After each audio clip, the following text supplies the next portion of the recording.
Mante altidin tahirato alhamdulillah ala barka bi ntendi nal be sumunna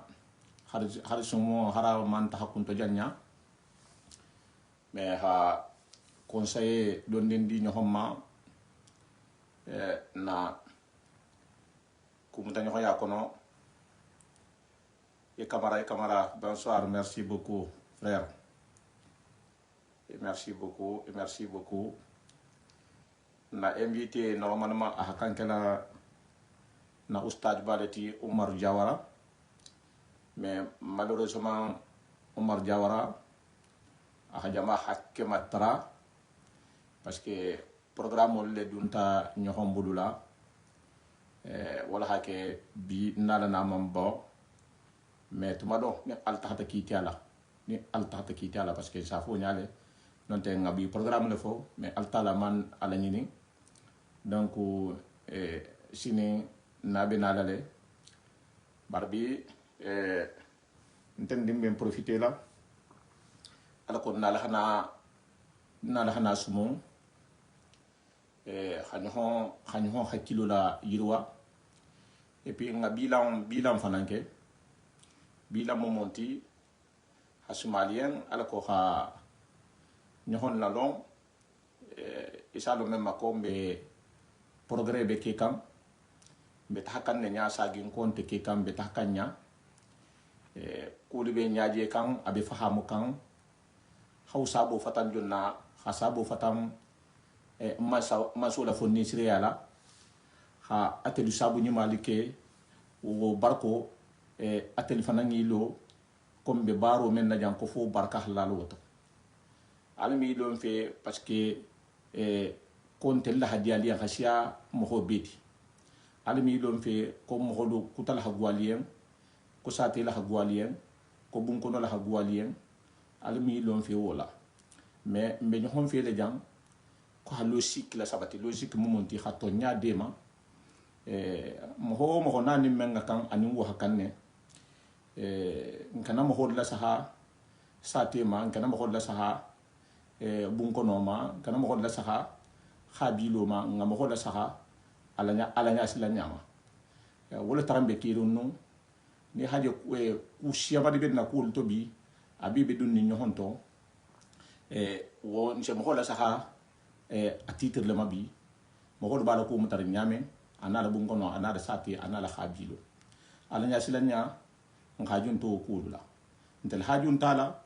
nkilin adu pa nin kon tel hajun tala wo mu jabaliti bara jama be siarmbi ha foko musa fa hajo be ma ko men sala kula ile men sa to kuto kiti gata har ala kuntije wode jama khasiya bi hasiya donyindi woto comme ngafale nyamen na alaji Umar Jawara manna tan so to hananari bari mena langa na nyo hakilo la bunya kulu kan ntamita kulu mene kan ani kulu be mene mutaring hanyo hom makaranya mo holula mo ko men mo ko kurngoluti mo ko men se dino yin kele mo ko men si bar ngi kele mo ko men si bi ifanga masansandi kudolula ko menu nantelarin alhajigo kan nantelarin alanya silangnya kan barni hakena to maje esake ala kuleti ni hakena to maje imi akotoje wole be kirin menala annasaralu ihan mara nyadi ihan masoto nyadi ihan hakilo ruma do nyadi mo ya yin sa lon khafoko mo ho se tulu mo hakilo lale ni mo ho tulunti hakilo la na hila hakilo mémoire na hala ja memma ni me keku asita laje mashi dinga talaje mashi mama ngalaje ma talaje ma Mafalon a'udhu billahi minash shaitanir rajim bismillahir rahmanir rahim la paix et réconciliation jamake anamusulu hanafata khali konton bi urayena entendin namu aldoho aldin alkumutani ho Mustafa sawani bari ya controla misilime ya controla tigininta ya controla famaji gobe control mento ni wolumu assalamu alaikum wa rahmatullahi wa barakatuh bimo jeudi leti le 11 février 2021. Contrôle kola mba fala len ko alim bentar jam ko hanyo hom matilin ko hanyo honna lo silo kan silo be musiratal mustaqima siloti ha pédagogie mumunti c'est-à-dire hanyo hon to ben bunyaka anin guliya kan parce que dunia im sigita altala ha dunia inda ahala sabati to nyalela ni haje dunia inda to konkolu bakan ha du kudo le la sabati donc mo ya menti ni man hakiltu ni honku mo do le se bo nkoma ni mi ke ku alsil siemu me be kajal la génération beke e be tuduna al hakilo la wo kono fo ngani hon hakilo la bunya wolo to alkana tegal fama to alkana jutal fama mo hondin talti mo balu mo alta alkana tegal bembal to alkana tegal babal to mo balu mal babal ti mo balu mal bembaluti atele fangante mo to kulunti mo sobe le maluti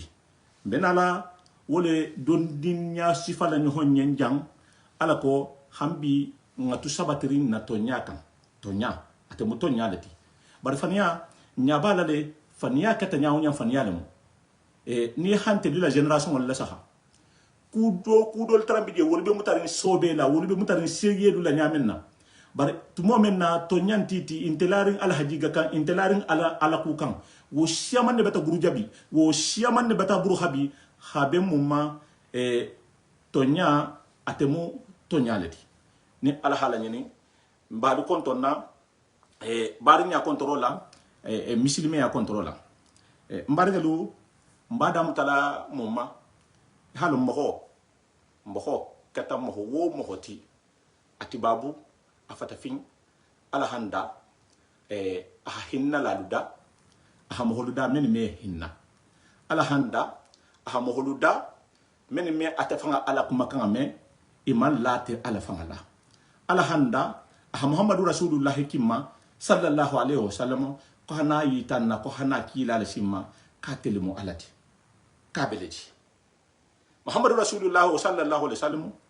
wa hakila la sile ala sinyama hala simbema ntelma muhammadu inje bara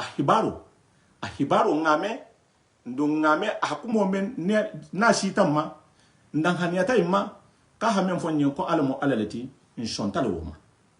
kate muhammadu rasulullah sallallahu alaihi wasallam katelimu alalakilati in shontalo woto ni muhammadu wona ta ko meniti anata alqur'ano le tinye anata hadithu le tinye anata ko shiyamanu tinye men ngalon hafo ngakan to nyogo ni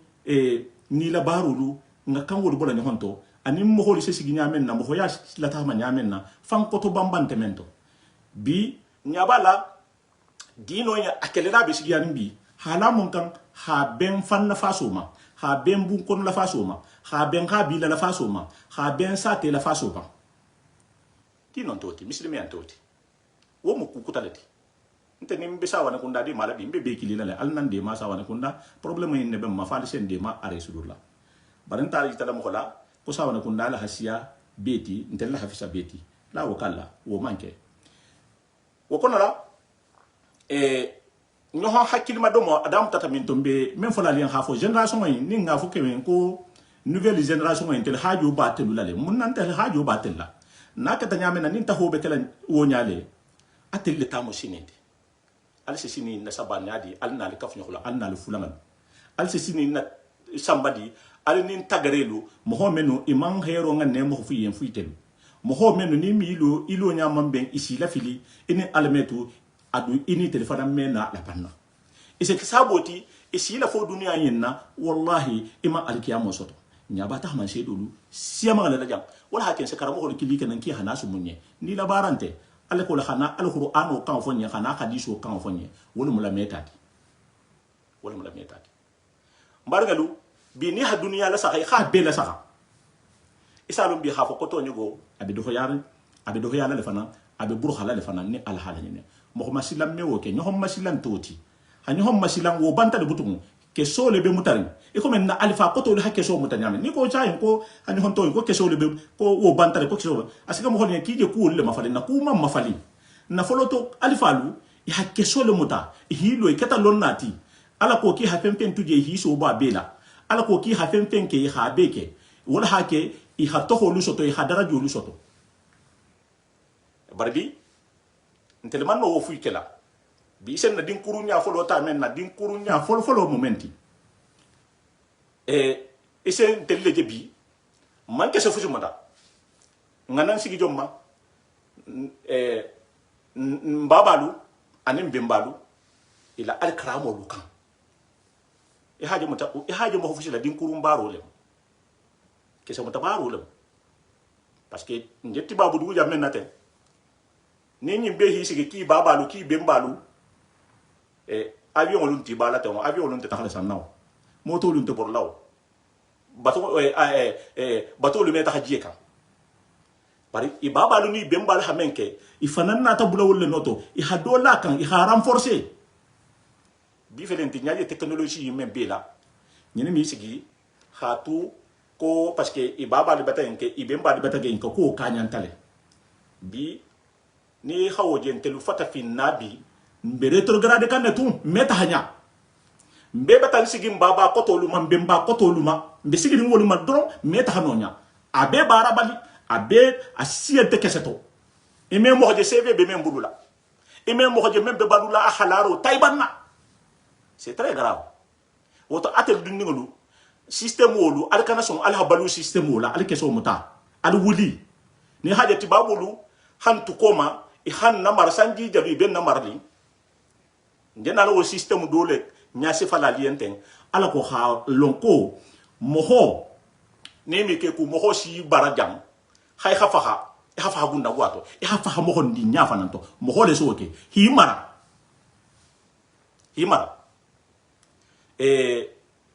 parce que moho tibawol ha mun geja tibawol ta halin hafata ngal lamuta ya hafata ngal muta de enati tijam e han hakilu luma domo hambula ko bela ni ha amerika la saha ihibula comment dire kuton fe leto buna men se ke buna ta habago le kara ihibula wolle la e hamun like moto nje wolo fala system yi nje system yi fala lena alko mo ho ni mi ke ku system do bije ni halay moto isa adabte moto ise megen wolo la satara to nyante bari ite sanse na ke to nyati ikon kono mais satara ala silo kan to nyante oti mo hole so ke mo hola ha hakilo madomo hayla la kula mente to nyati tibabol sanji jaluje parce que yenda la sunna hayta la ko le be mo fadina la halon ko to nyogo kete femfenti to nyogo lo ateme la ba tibabol la maro yin kono la otu mo wolu kono la fatafinga ninti babolu sigi bisikilin no kono la meta hakarandula kilin no kono la ha karan yinela telu dingalu karan yinela babolu dingalu karan yinela ko itela hafisa yinti kitel ninyi ninte kilinti kitel la hasiya yinti ha dingalu karan wolela hawla la tibabu dingalu ngolto wol fana megenta wolela ha ita fata fingalela atele man kan kela fusiti fo hanteli servi ni ngamen falien al hoke donc nun de valeur kilintenti wole memory ta ngolu ngola ha natake tonyati système le muinti aben na dula beto abe jahanga kunda abe maninga kunda abe senegali abe gambi partout benala système do ninne nya fala lien ala ko kana sombula la commune o kono bar nteno la bula commune o kono parce que bi mbetala sedo italalla har ma sakunda lu folotono na afrique ma sakunda lu ise no men la mo holu kan folotono ani se ko la tahama nyamen na abata mafalin halayin kan mo holle so totanto meni ba fo kan meni be fundin ke lu nya si fala hi toben sininye mfana mbole la jam ala ko ngani hon toben ala ko nkana so mo hokuru mo hakila na hakila keti la fu woti babolu wol kontinela ko san siama sanji sirga siama baramundi mundi inconsciemment altala tatun na be tonyogo na be tonyogo ntigo de mala atele musa singete atele si dema o kono la mo kilin la wuli takumala e ko men je kumala nyantela ngada muta janya menna ha mo kilin la wuli takumala ni ni dudum ibi ni la kilambe ni ni hi bara ma yelo le so boy ma yelo le so bomma bari i gente re nya menna ibe ko men kele la abi en fan ka me gante law ado ase ganna le donc wolu wulu taw ko molu fola hay ifa mo do fo e tele fata fi nyo do fo e ni ko mo bula ni na sialenti hafi salenti bari tenna mo ba système lu kono biwo ni ko ki hakuma do fo bi doron me be ku do la fa sa kam isa fo ki de ngay tarato le mo ofisi man fan ya tarato mo ofisi man to nyo go tarato mo holu le kata sabuti hakudo lu bulato hay profiter mo do la ha mo do lu hakilo madum donc wo système mo kele taleti a téléphone ni ki le budula a téléphone ni ki le budula munna a téléphone ni ki le budula fonni ke do le hilo wolu mo hay ni gaga hi ni fay haloti babol ni la gidol ni la masibo fengali be karto haiti la hafo ko men jeta tahamala jante nyinte normal bini ha amerika la sahabi wato men tambita wotu mo woto eske ni ko tibabo yen ko tibabo se na bara fata finge bulula jon se lawola mo ofisi me la wotu mo woto bi tibabo gema lew ibe barakan fata finge le bulula bi abala samato makula abala serbeti makula hara la koto kurtu tibabo ba ko kan yen ha seniya yen ha alaje ha sara karsara la est-ce que ni mo hokendo sifa ni mo kekendo sifa woluma wulu no hilo haita tibabo lula comme mo alti wala mun telefananti alman sianti alman fisanti mo egalileti dunia jang barakende ke la wosi siale mo parce que mo menga keso muta mo si ninga ngafo sain asike mo holen kon sa fale ko mo man fisa moti parce que ala la fisa mante ya ni mo menga fan ke fisa mante ti wonte kilinti parce que ala la fisa mante ya mo me wo do ya no parce que ala la ho ke fisa mante ti adaji go le fana mbala isi katanya wonya imi ado ya no parce que fisa mante ya do le bala kuto woni mo daji go kendo ti ki ko me ala ko muhammadu yen jammenna sallallahu alaihi wasallam ko muhammad ki daji go hani wo daji go metara mo kendo la ko mo ha do ya bari ahamo ho fitije be bay den ngala ko mo so be fo ngol mo amanta habu nya so to ko ma salon ko men bilarin ala ko kan anin ko men bilarin mo ko kan sifatul nintiti ntel to mo misili mo nga hakil to ko wala hatu bi amerika bi fata fingalu hanten a gero bala parce que tibabu le système a gol betege hanten ten to nyego lu bekirin bara akunu mante ko bi fata fingalu milliardaire li feleje bar mo dolu le gerta hoke hambi imamar ngal be nyasumala ntel jegero menna mbe fushila bon harin telema nyasuma balu soto e ko membe nyalla ma nyame mais génération future men be nala ndingen nin ndo men be nala hayta wala nko fola li be kono la ko hako ha ayita dola ko fentati ko dole se fisiate ti mo holu la ku to ben ngama ha fa ko te to nyati nabi ko motole wonte to nyati wo boy ko moto I hawuli I hilo I hakeketi nin ko I hakeketi I hakekeken doti satra iman ken nander lati iman ke to nyigi lati wo be dunia jagal be kono la mo men hakelo ken se saji inna mala jang mo men hilo hato nyogol kele martin litre kingili bolu kono la matima gandili bolu kono la ningi madan sa na afrique li kono mo men fana ngilo ji hatiba bolu ko amen kurumalu ahmed sekou touré lu ani gana masake le moti ani patrick numumbalu nyinu into bataje mo hoja wojang mo membe mo holu tonyi gila ni ta ha lon kati jiton ita ha la système lon do ita kurata la système lon na jam men na do abati tilite la ko fa hite la kotinya wala be kire hanten ibe wuli la do système do bije mo holu batay ibambu système mento hite lila kulu kotota itelu le mu ila bunko no le mu ila habilu le mu ko fo wala hafisi ya beti ko fo be ho le to hofo ko fo be ho la kumofo ite be wuli la doron ibe na la kuma la doron ko nga kanne nga vive ni honfe nga ke kilinte altala manso ma sun tayma wol fo lo le se wuli haytili la kibi kele la kibi do yana wol sa fo en kibata wa alifa le silo ko hay ko ngay ne tarato mbar nga he usia man taratato wo mieto ato rasul la binal tuma mena hatra kusia man ne trambije bar kusia man ne nata bato woto fondin kelu ali kana mo to nani ali kana mo kele mais to nyogo moment al to nyogo long mo ho men ba fe hala ko la yele ha sheti ite wo idingo wo mama ringo wo long ko on te fuste fo wo te fusti fo jaho parce que en tête la fili ite la kunna yelo la dula wo dulato wo mo ho wo le habara shi amanneke bari ni ya na system la sakati babu la system fana nje tala in kanne dondi donni alko nga fahamu mo ho se kifanti nyamenna mo ho se revolte nyamenna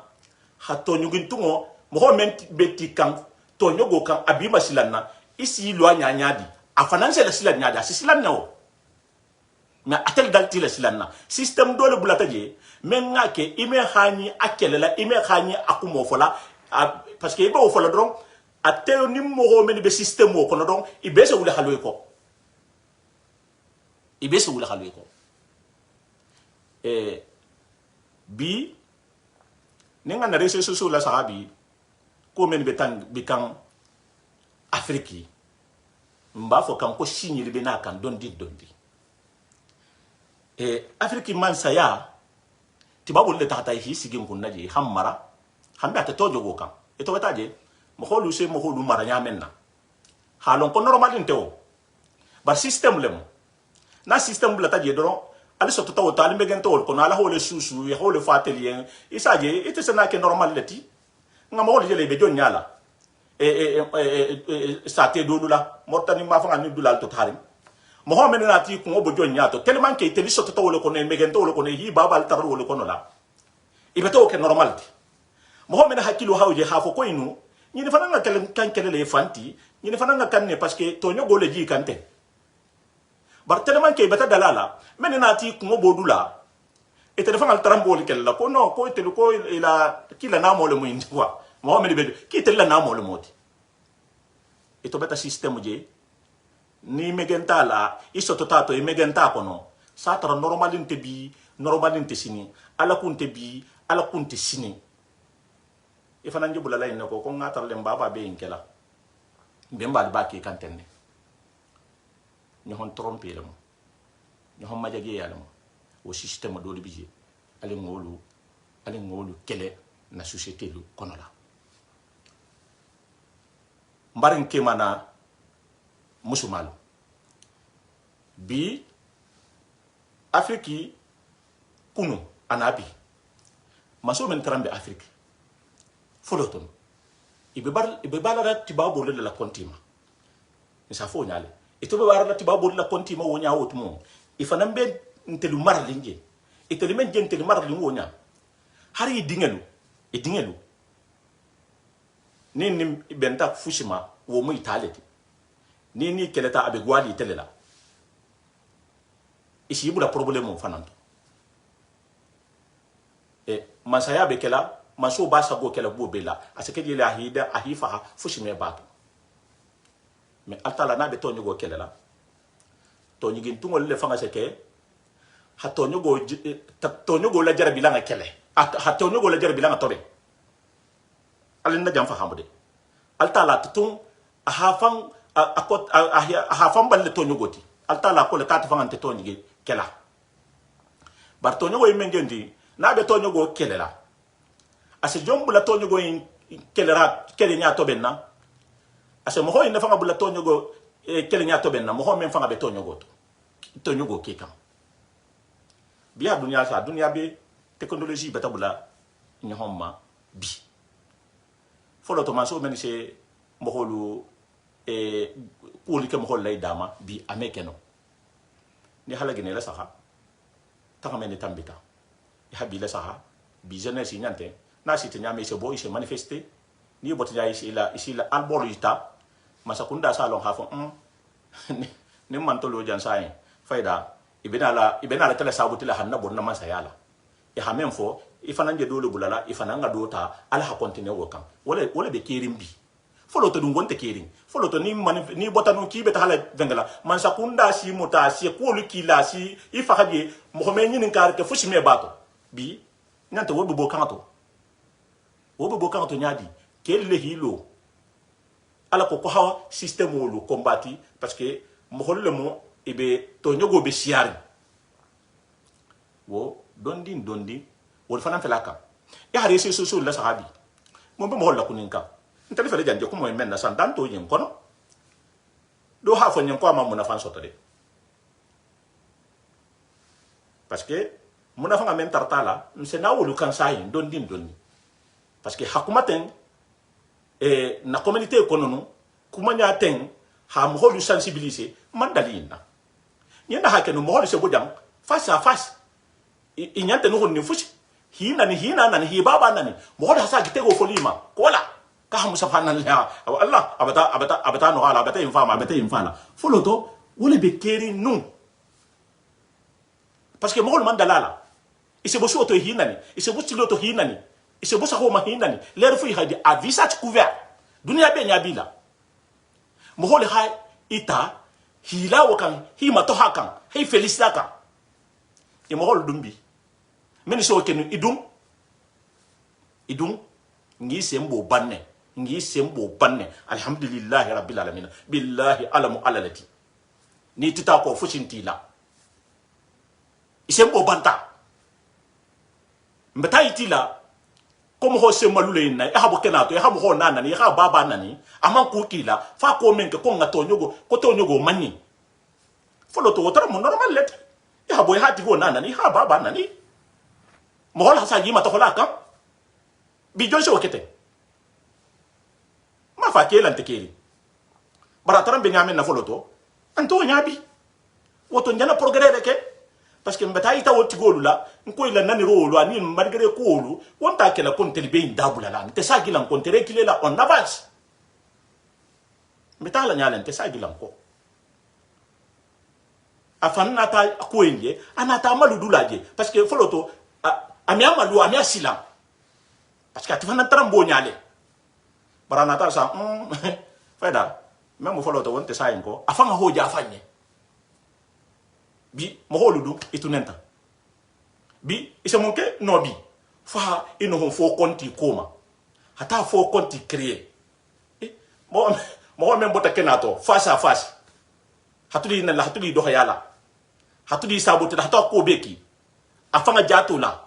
aman kuno no wota ta konti do laka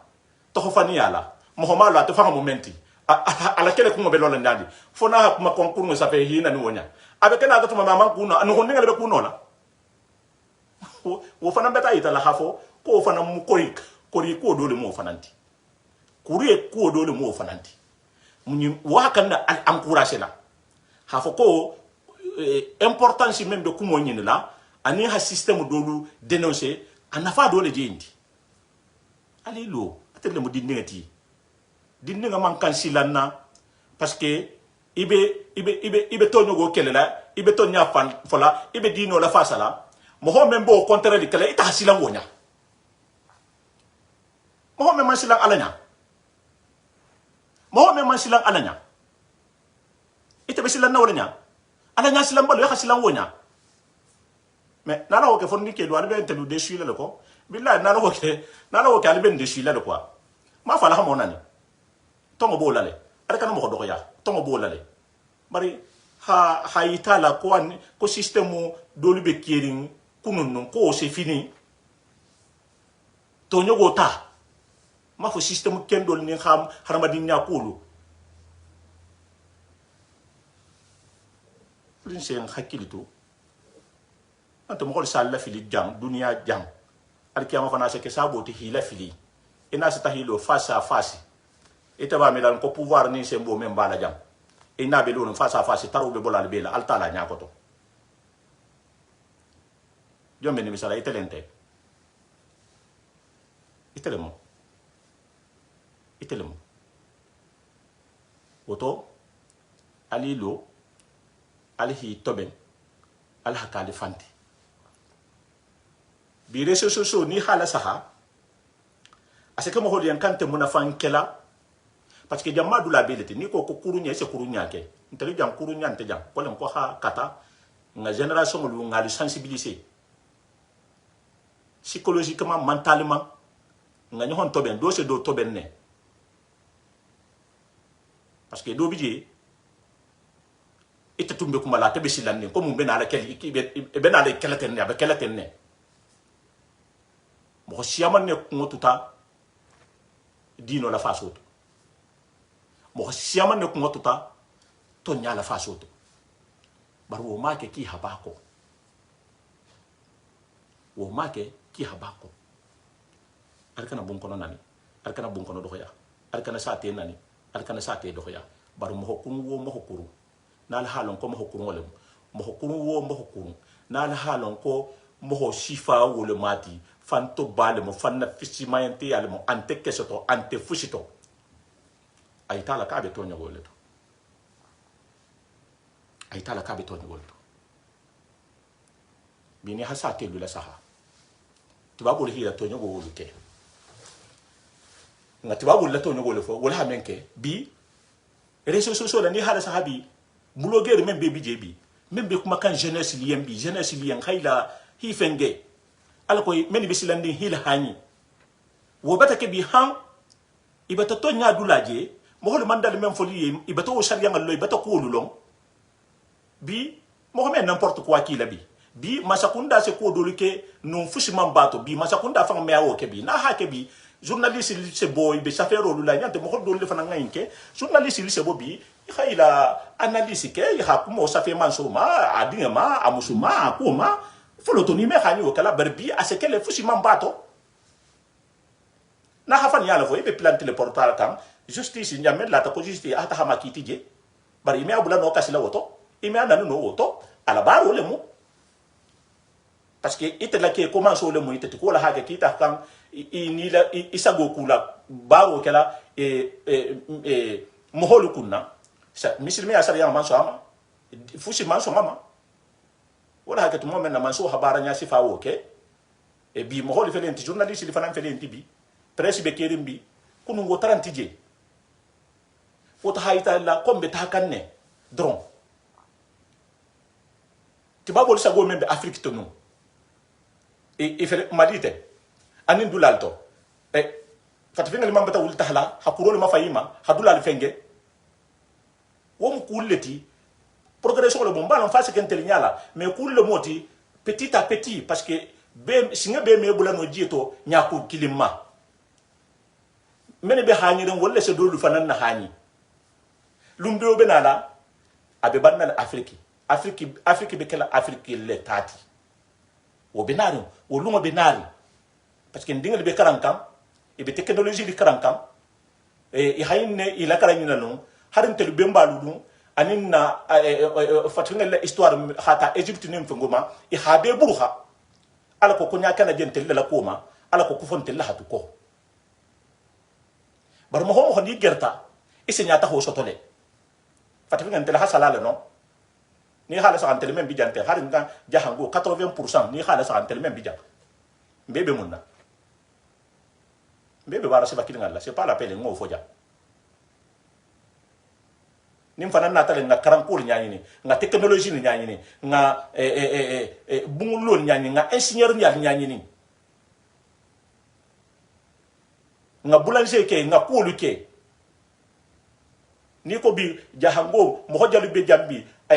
abokengo kakandengo jahabiyango akunisango atubango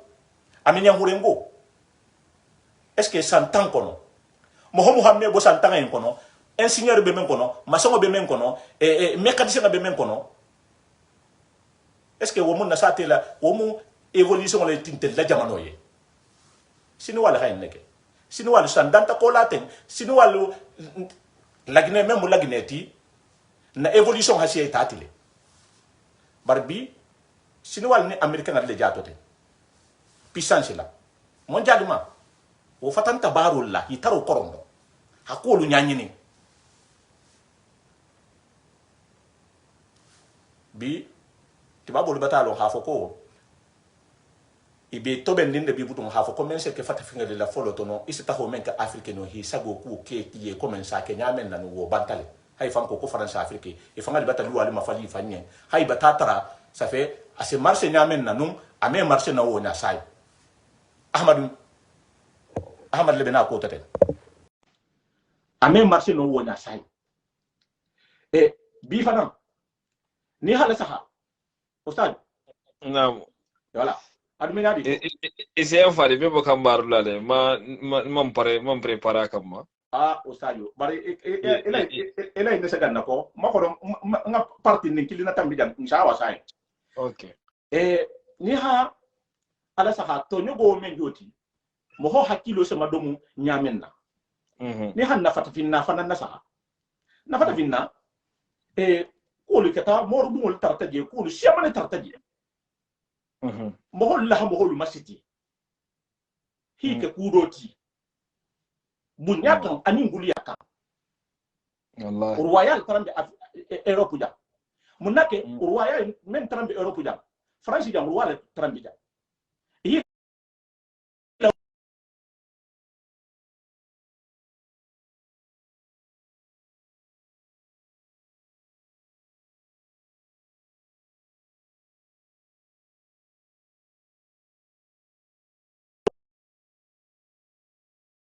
ate to yala na te to yala nte ko wonte kesen to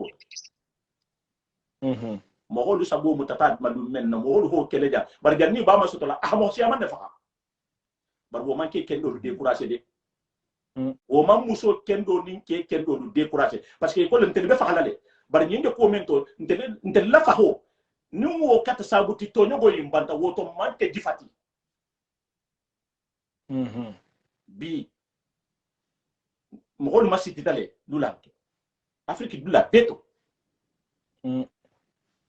hi hake sabo keta munti inin alifal le benta parce que ni ngata ko fo la ma ni ngata ja hangulu ma ikana lalu ko to kali be mbante mo bati ikana lalu ko to ko dole be mba hafise te be mbati fi samante ya dernier minute be alta la yale ni sita non ne alta la le balu ay mbalo na non ne men la fi samenti fi samante ya ta hamanse do le don jang don din bari abumba be alta la yale bi ngalo dum mo holu ko to ko bin ko ahmad bamba le mo mohobat ahmad bamba hawo muta sobe la ngai tam ahmad bamba le fanan dinga hatan kala untel fanan ko afela wo mama ngale ben tel fanan ko afela wo fanan dinga ben tel fanan ko afela c'est à dire que ahmadu na ate dinga na la bum ko no jana to ben nyin kama konte dinga anate lu dinga nda ni mama ngelu han dunya hawuli dum menna ki tele be tahala nye tele hakam fi siala ti wobe min to est ce que wobe sapere na ba no ahmad ari fo goni masaf nyali ari bay bulata se vela ko do donc wonu mo kulleti système le moti ni te megenta to ite be sate men no sate ni te megenta na sate yin kono ko iyo nyilla hafisan telti nyille bete ngaka platenne asela dum ngole kono ila megenta lale I hata e baba to fanan na megenta lale ite fanan butu ite beta le megen wala hari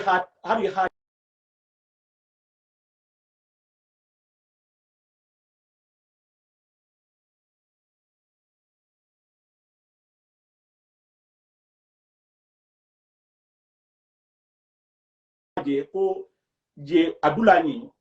ko onto mo ni ikata ihababa kendo soto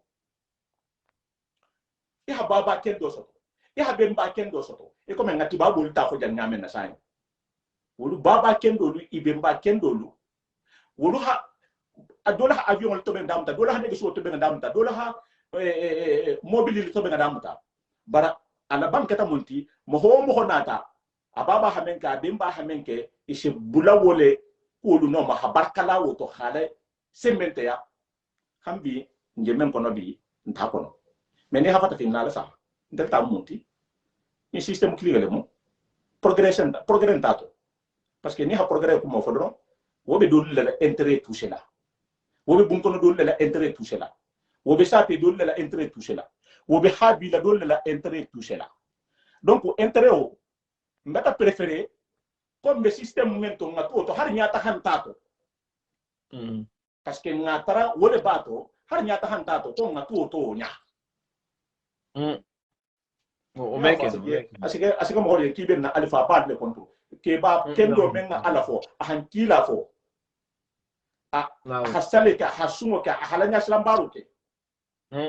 ise jon do la fa sala be lo la kula ni ha ku mo fa ha ki bo contrôler mo holo mu fils de pain tala abalu be mo haramo de ti ame bara tara me bana ate be sigiri memma na alifa kendo yin to yala be sigiri mo ma hi badu yin wo to fure ha te badu akendo aha dinga badu aha musibadu aha dinga badu aha musibadu mo men bata fa yena parce que carte manque kesse mutalati wallahi carte manque kesse mutalati carte manque kesse mutalati ente ngam baba kanu ngam bimba kanu e hadinye bar wallahi billahi tallahi mbatan kal alal masul men nganda telebe mfakla enten sigilam baba man enten sigilam bimba ma wala hakki kabri na taji mano yon kono nga sulu tahanyade ni na ta sate la ni hatara sate be nya kilin ni ba fe ni nya fudo hataha ibi bulo la di nya kilin en la obi yi nya kilin en matahu ati ki nya kilin en be tinyari ne wala shi nya fudo be kisi metiye ni kin jamano yon kono habara karusarala karsara o men joti mo ho nena man wasa milliardaire libi dunia je men bul milliardaire libi wolle je har ko men be konori men be je mutar dunia yin kono wolle ba be le la milliard men bi bul ko misi ko na santimu ni na donni mo men bul la ko fo la hafana ngabe la mura hata hala la milliard wol kanji lun kilin ne be fa la hita wole te mata hibula dun ko kono mo ho me dunia yin soto fene nena mam mo hosi be mu baba kende ti woleti be mu be mba kende ti woleti ngata habi la kendo leti alin na wuli merci dingali karam no ngandi ngali karanga to nyafo yenga ala itan dingali la alin na wuli nganyani ni be mbal habaro kendo menke ani ha ala nyasilan ko menke ngana be mbal la ko ngana nam be mbal la ko ke be mba kendo la ko ke shiriku ko ke habu na habi do ko non na sate ko c'est très grave alin kana ke sabuti mbemba men silanta alanya imam haramo do mahadlu kilin mo halhana isigi wolu la ko kunna inene mambara inene man fils de pays inene may taranyini inene man balu tarana wolle be wolu la ko la tahamakan hasirko ko la dumato ha ben ko fu itel habalu so ko fu itel habalu so mbar ni jande no masilandi ndiga be nyala tela ulama mama ngal be nyala tela ulama wala fana nga ko ngam babal tara indalam bimbal tara ha ke normal alfalu nga tara na alfal tara c'est très grave wala ha ke bimma na ustadi man na no bi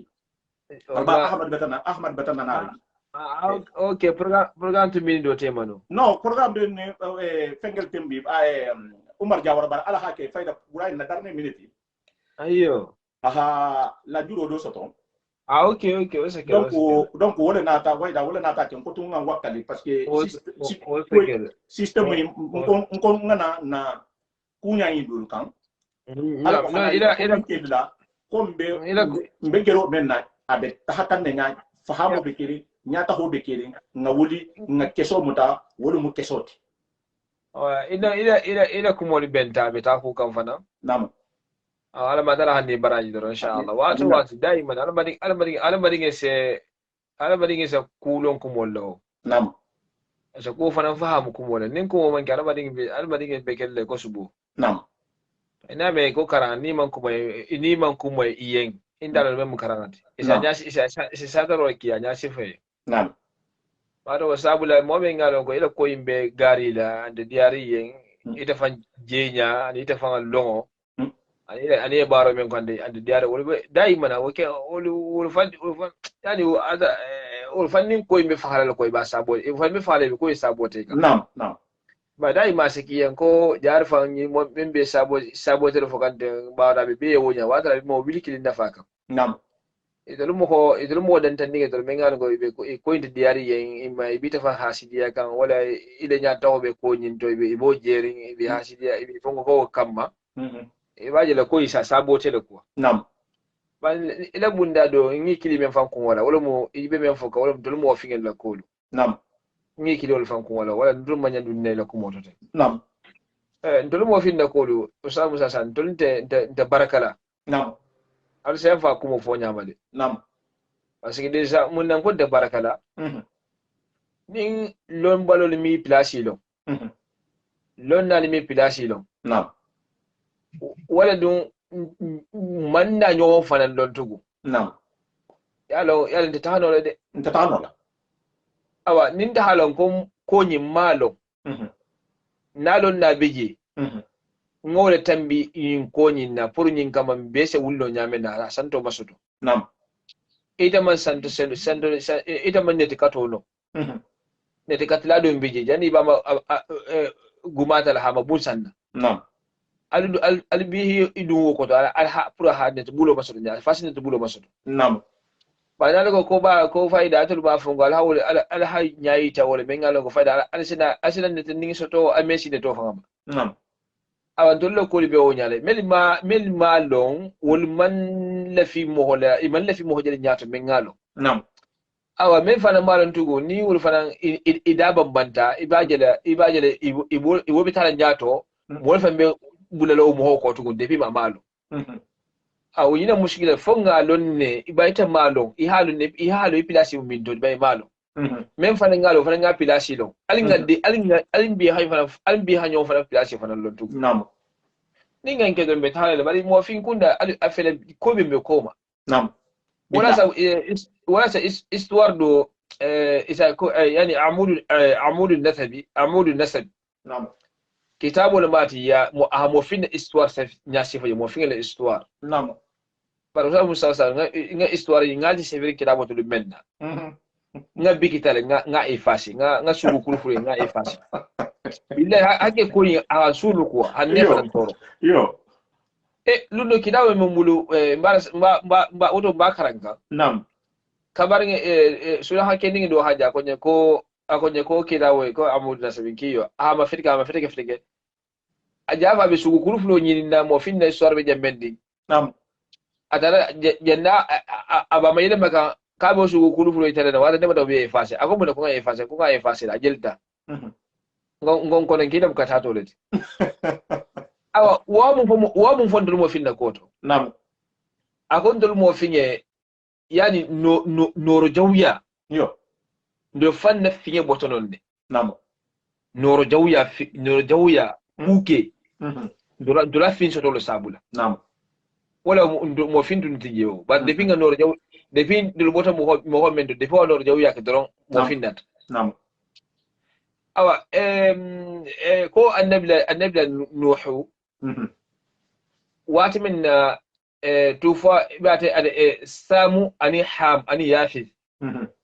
adi sabo inna babul sam ani ham awa depuis fongo keta tufa wabo keta aha bi ayka afori nyamen ni atala hafa nyamen be adafen be fula dun kulun kono kulun ya hake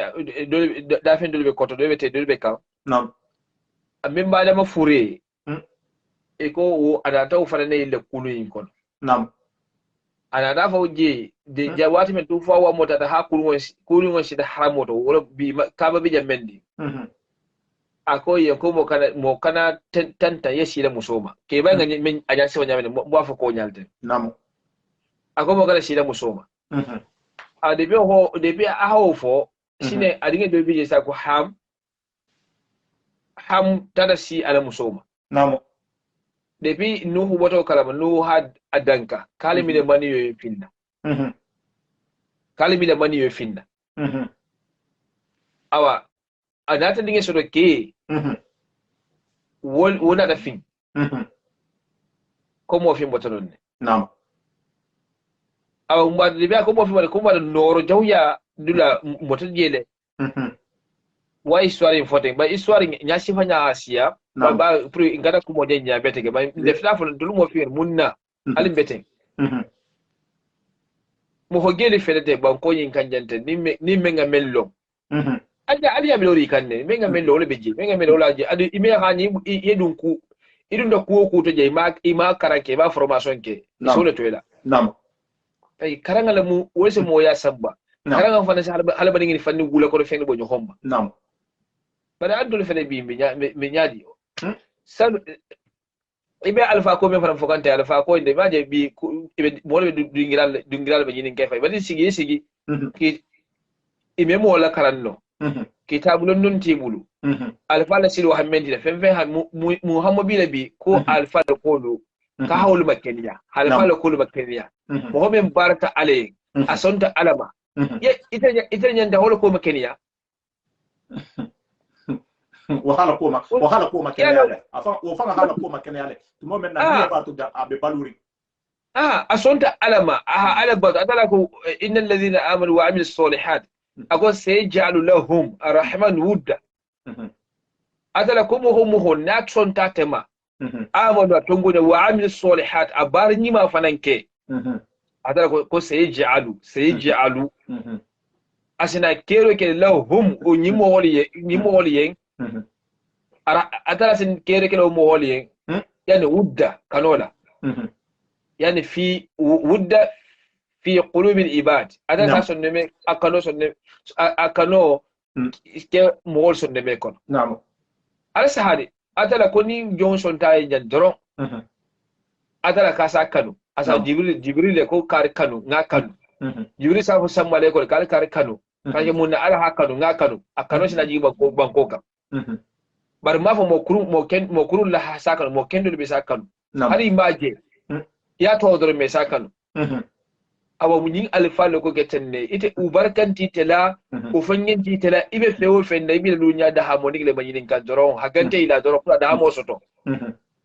ite bo doron ne la bari ite jani hasoto mo me na konde no hondi jani hasoto ite mo ku jamma ken ya labi bar ustadi ne holletallahi ustadi ko makilin fole ye iyo nte tisu mun najante bi ni ha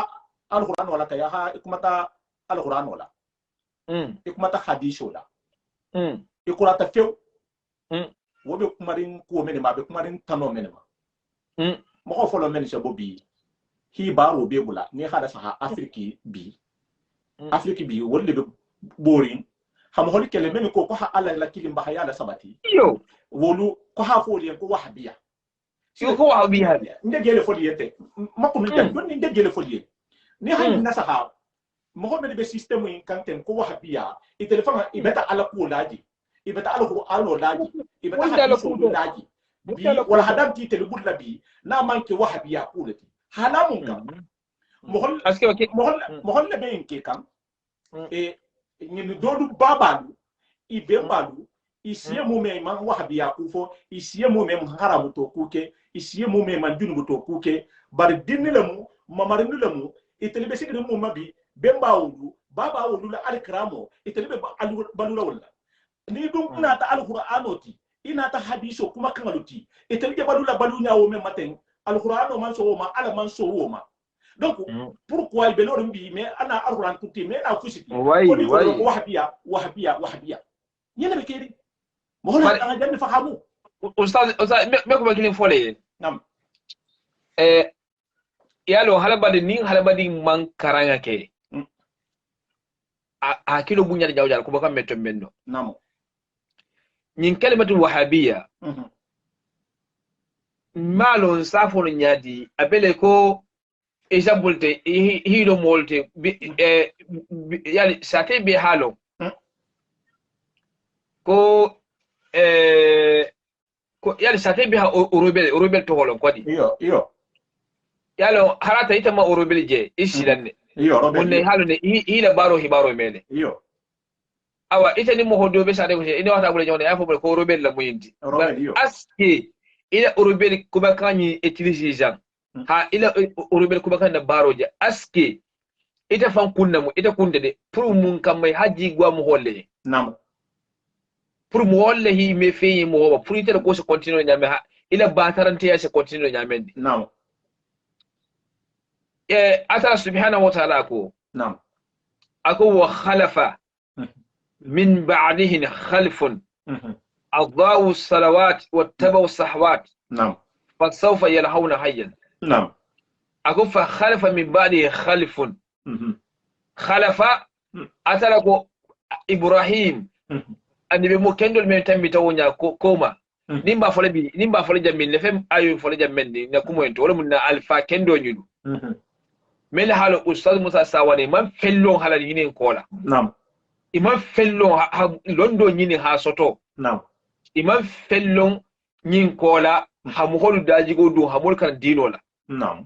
imam fellon nyin kola habari nya dema habari nya sutura نعم a futo meti nyala nin kanobi نعم na alfal hila koli beta haloyin naka نعم isalo farambel tangaribulu sumo bel tangari misima ko bel tangaribulu fomo hoya na asode نعم wol kola shina tala ko fa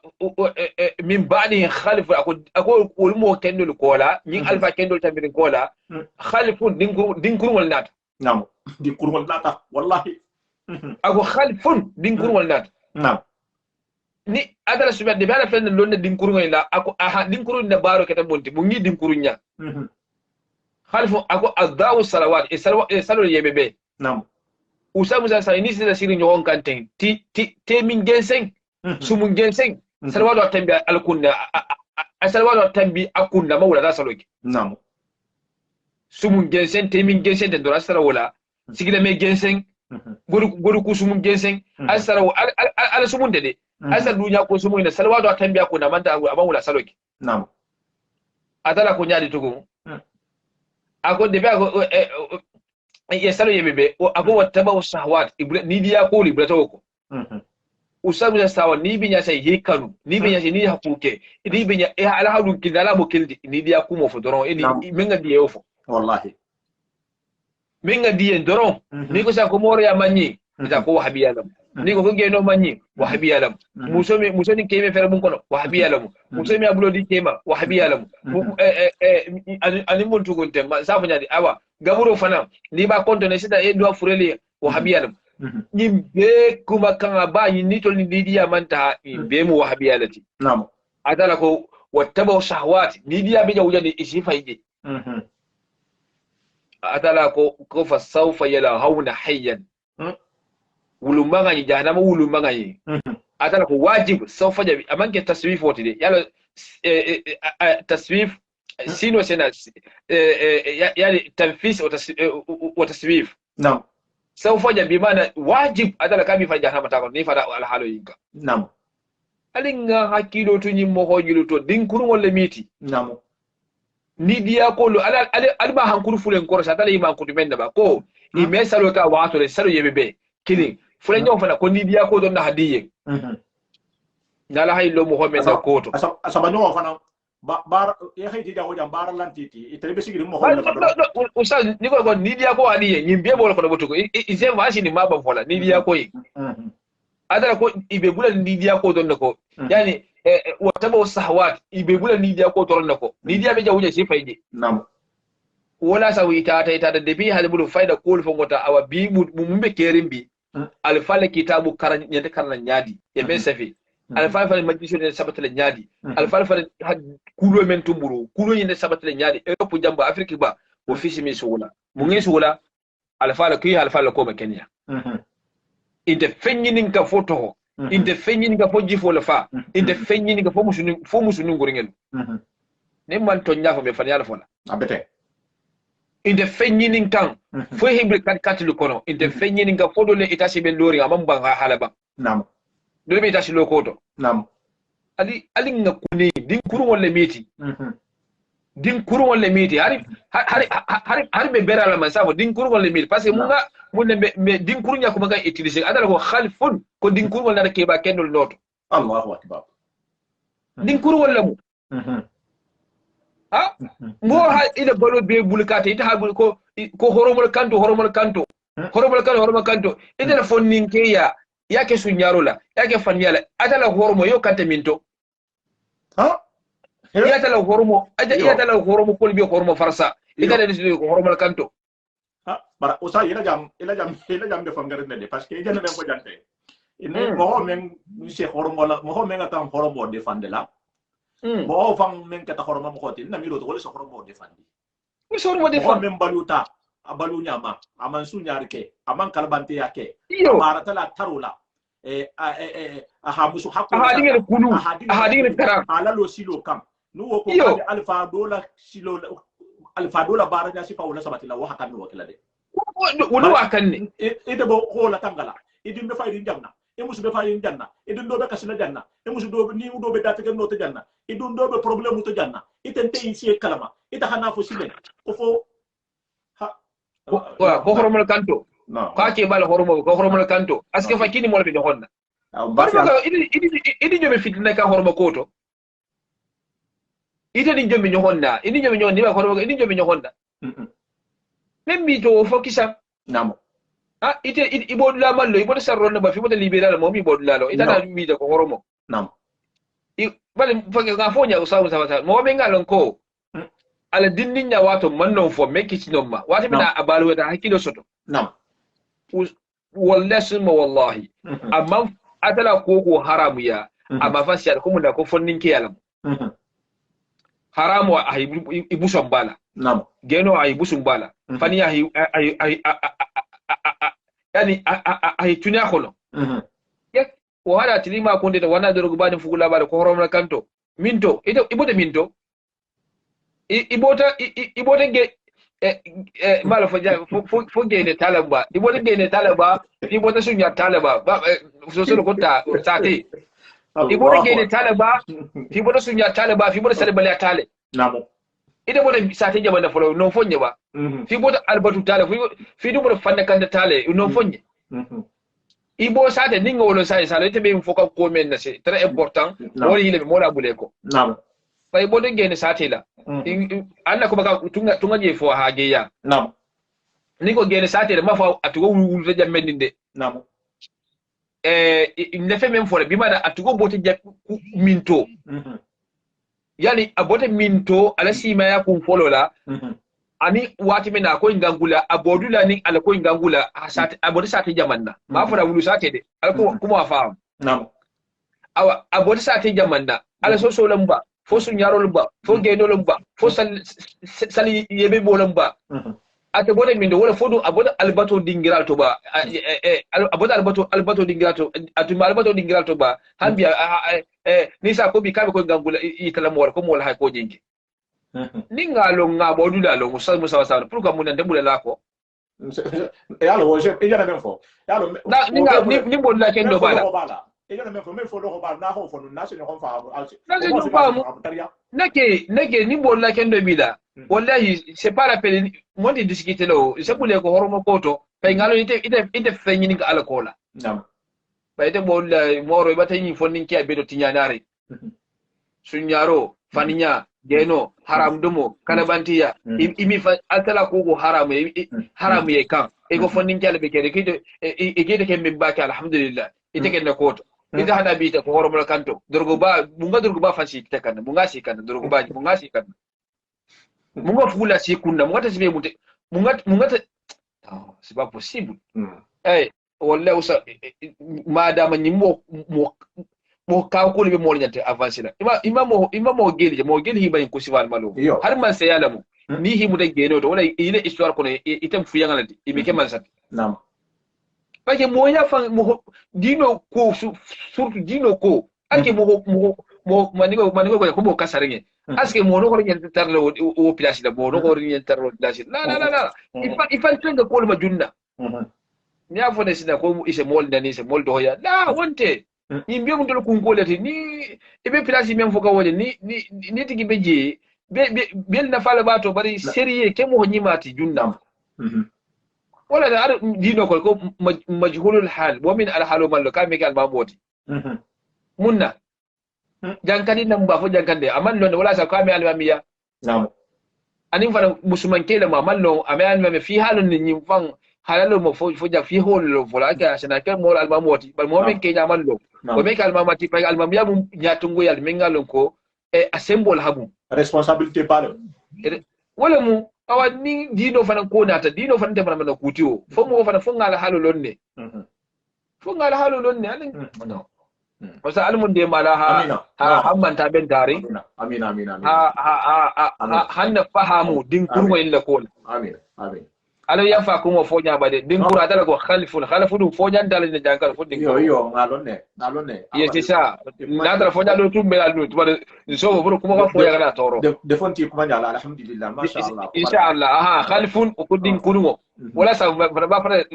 alfala fa ko din kurgo fo afal din kurgo da kan do adna sa fahamuno awa nyini bo men batna ni diya ko doron ko samu sa shi je woldo ni diya ko doron isi jenon ne idingel de karanda fen imi din li karan fisila imi dina kula fammi so la fa ni wala kibeta dino ital mo hol nam ale mun de mal dro hakini ba di ma ko to mo ni mo ka ko li hibo mo fi ni nyato no de avance da ali nga hero faran kan nyoho nyali ngo nyoho de ba nga nyoho suteni ni mo ni mi la kende nata atala la ko le baroti pa ni mo le baro men di mo kelle nam nani mire kenna ta ali kafama tuma do adala ho men ko le baro to abi sa ne so to wallahi fa beji le baro ba pindi le baro le do le baro donte do le baro kenon exactement ni mo ni mira kurum fanata ali bete be taman ara tala haka le baro ba bete be da fura alha hada doroma wala hada bula namo ba ni mo ni mira ni manata al ka so hada doroma de ali atuntu hata namo to nabi tan fa sima marindo da wala dinga nafa wallahi ga mo nyon kele ga mo nyon hasidian al mo nyon jawu yala ha usabu sa sawane ko men abakante ngafu jan kumo to jawol mu abele ko iko kabari men nga sungo bay sungo bi ko fella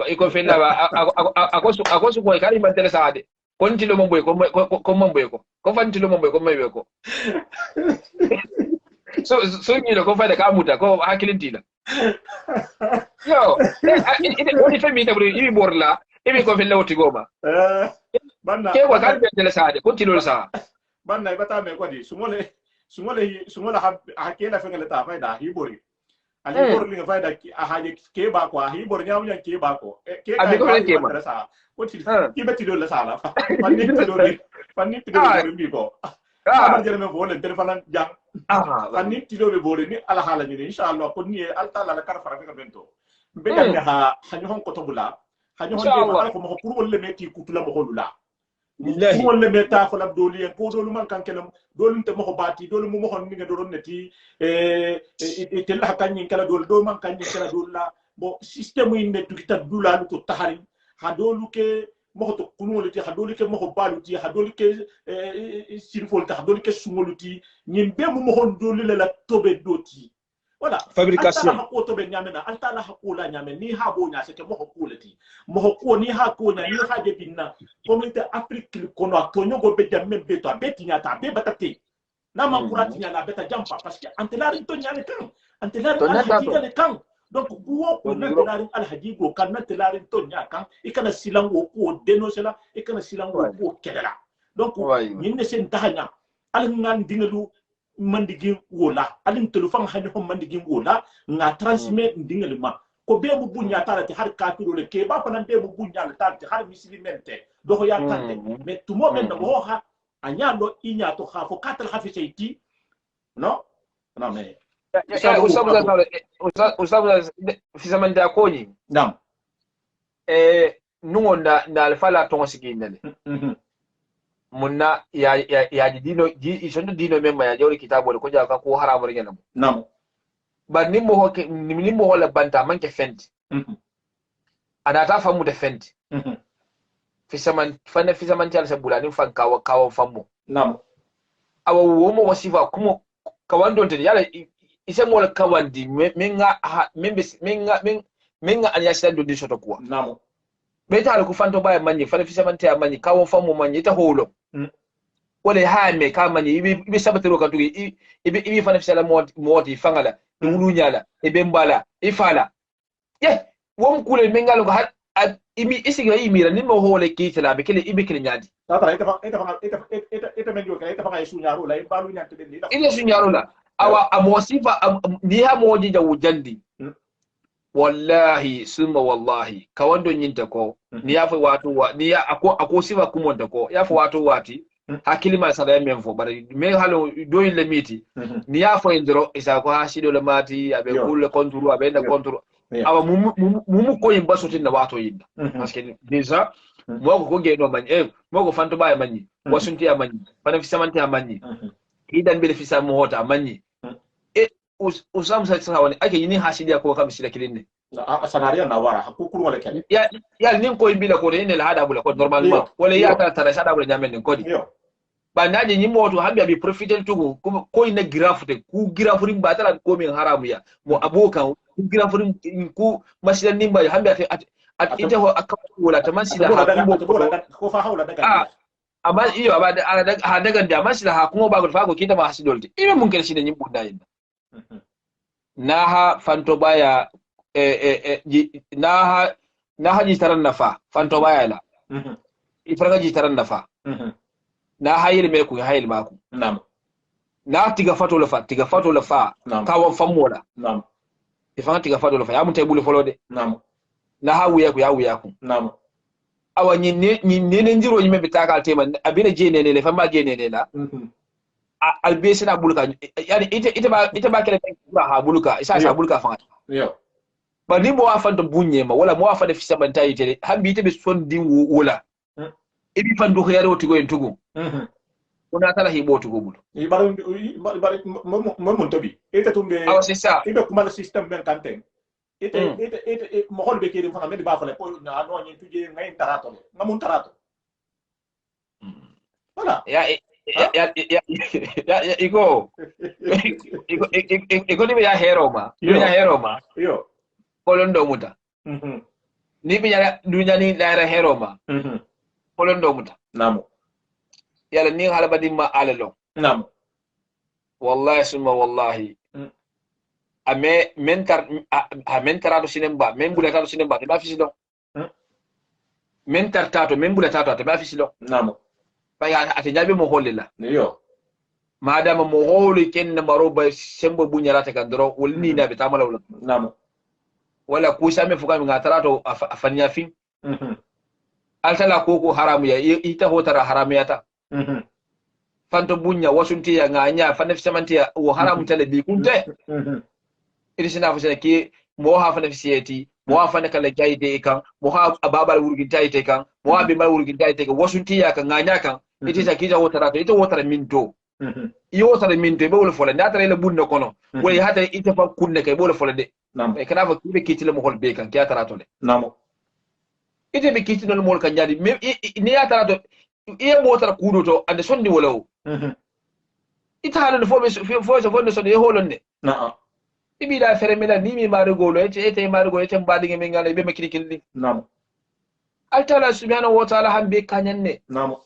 na men sheti londo le karamu holom namo na men sheti hakilo le nyato ngolom na men tambi iya masala wato menna ila masala mot na men ki kunne na fi zaman ta kudodi memma wato menna amo ko ni tema ibi bule la ko ofisa man ta wotole ba fi zaman ta de khare la be logurinde mo hani wala ta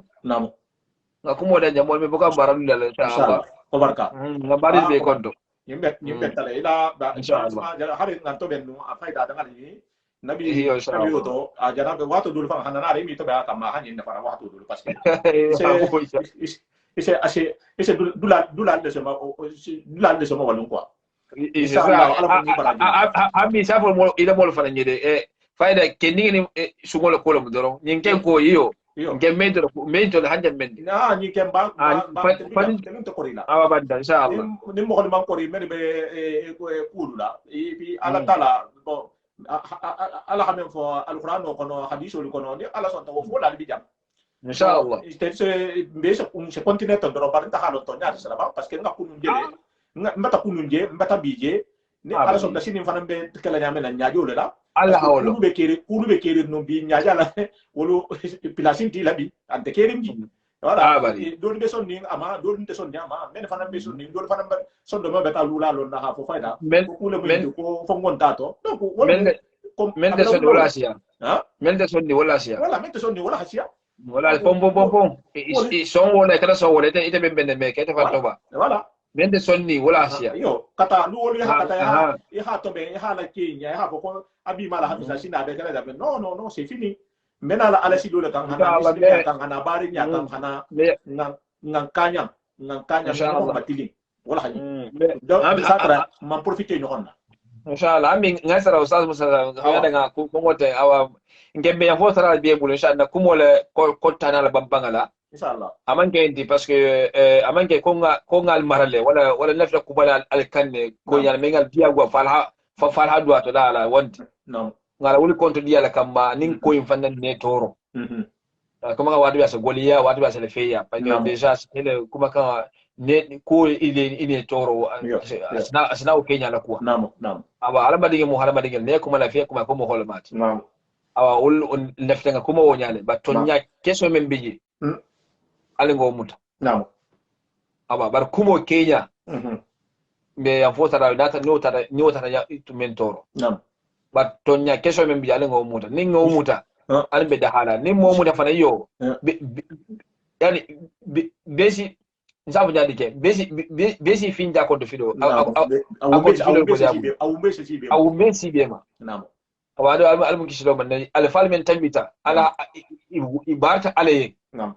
ila baro tubada samuta tubada tamuta la ba kila wal fako mosu jigoni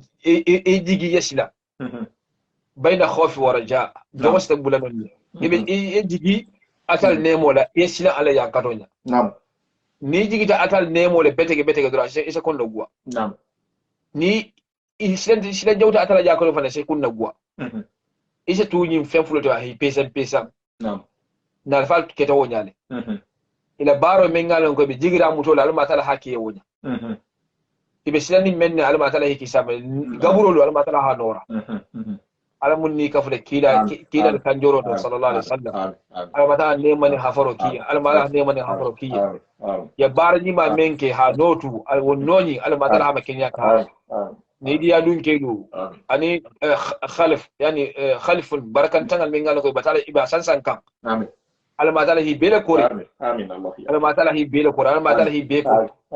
almi kala simfa kilintaji simfa kilifa ni aso akala baraka ka ko amin ala fala ko ni alma abe londo kan hambe londo ni alma makenya lawal tar amin dim baraka mal to baraka mal to ta alma tala wal shi amin inshallah wa fa bi assalamu alaikum warahmatullahi ina ni lafiya fana ala mubarak kala ako ban inshallah munafam men be ja idan bari ge jam na'am munafam menke na'am hari bi len dole kunni be fahata na'am inde yi munafan kele kama ko munafante na'am ba do sonne me da ya hashida boji na'am atala hakuwo ku ke wala hani na tala fana ko fana ke nyame be sonna la wonyali na'am ne ma sala wonya kun kata ita banku doka ita sando koto na'am banata banko ni sangi marigo na menke be sonna wol na'am ne ko kinda sonna wol be ta sanga dole nyini na ani banko ani marigo do wallahi na menke menye wolam ne ko wonte ite be memojo wonte kala na'am atala matala barko ba koto inen de la per matala barko jidi insha Allah aga si ma jare kera kala molo fara hibe tantu be tambire jaya molo faida ko diba di be konton na bibe jegila insha Allah matala ha nya shuma ke be ya wina lillahi mulula fara si ma jare kenda ke mel pantara ne man hawara ki assalamu alaikum warahmatullahi wabarakatuh assalamu alaikum merci alhamdulillah wura benta wura diata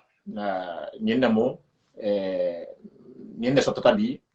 hablal sagoto na karamo tumado sini nin tahta tan soto ni Umaru Jawara ni seno nala ni manna wahati kutan senana nari fo nin kelu nyinna wulita memma bi ba karamo ho man tan soto ko fotu ngana nari ha alu juso labo kuduma ngalu neki kendo le malti ngalu nan juso hanyi ngalu nan ngane hasenu bari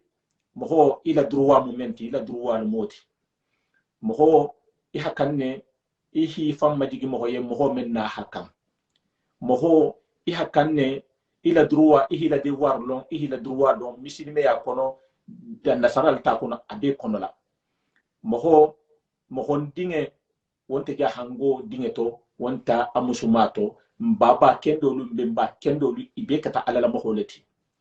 nteli mamargalu nteli dungalu ntena la fola jang be mballa kallanki ya nui hakuo meneke comme ben profiter la ñu hon na jang ha ñu hon mappe ku peku ko la ou bien hado goshi wo busela ou bien hado ke mo hon din to la hite la ko la ile wala ou bien hi profiter mo holula hakulu fengi jila ma fangala donc wala mom le mo ndemala sabu ma bla ma hanki sabu ho bana ni ho ke da nsana ida ko ti jang la pe la jang sana o nya si fajan ni ara sonta ni ho ke mbe musule mbi musule vite na jang ngana ni ngan ko munna a fi fo jan telbe la la wala a fu si fo jang banna ne o ta hata ko nya ha na ta fu si fo jang ha mbi ma kiti la wala bade ani ala barka al fana na compagnie jang ala barka vraiment ala merci beaucoup mbeta ko modam ta jang ana madi nya ko moni ha da muta itele bate bulu butugun yiri keso le na bota amesagi bari ni se réfléchir les janne be kumala na miro ton be janne xani hon to ben be janne comme ça fa nyame xani hon matile xani hon na lo silo kam silo men c'est que progrès c'est dunia en sotnya ni mafo al kiamola nte jang xamo supporter fan yakam nte jang xamo la dawlo la wuli fan yakam be janne xato nya fu ni keliya ni ko be bulare al sedun ku do manto bi ku siamali be kerim bi donc mo la filo be kerim mo tromper be kerim ku ma men telarin ala ku kan antelarin dina kan antelarin fushi kan donc fo fan koto bambanga doron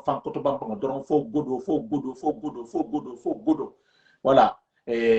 mbetay nan dingel ku mbetay nan musuluku dingel be sentaniari musulu be sentaniari telefon be sentaniari wo xamme fushi ten nabi be ku tan mutarin bullatan salamullah alaykum wa rahmatullahi wa barakatuh al din alikum tanho Mustafa Sawane al fana se korosilo ke nal korosilo ke na société kono sujet même bije na hatra abalu la fili ou bien ma fahamu tout ça là an nanarin nan me nano ali a message la namma nsena ko kan sa débat nsi débat la ka ko kama na hadi ali na fana ngasumun ja la hakidiro fana ke lundo be nse lundo sala nse porte la ka nga numéro de elema ali be hakidiro ke ali exprimer al hakuma ali ngani hon ko to bula donc wala be ke khafalen content al do al din al kum tanya Mustafa Sawane salamullah alaykum wa rahmatullahi wa barakatuh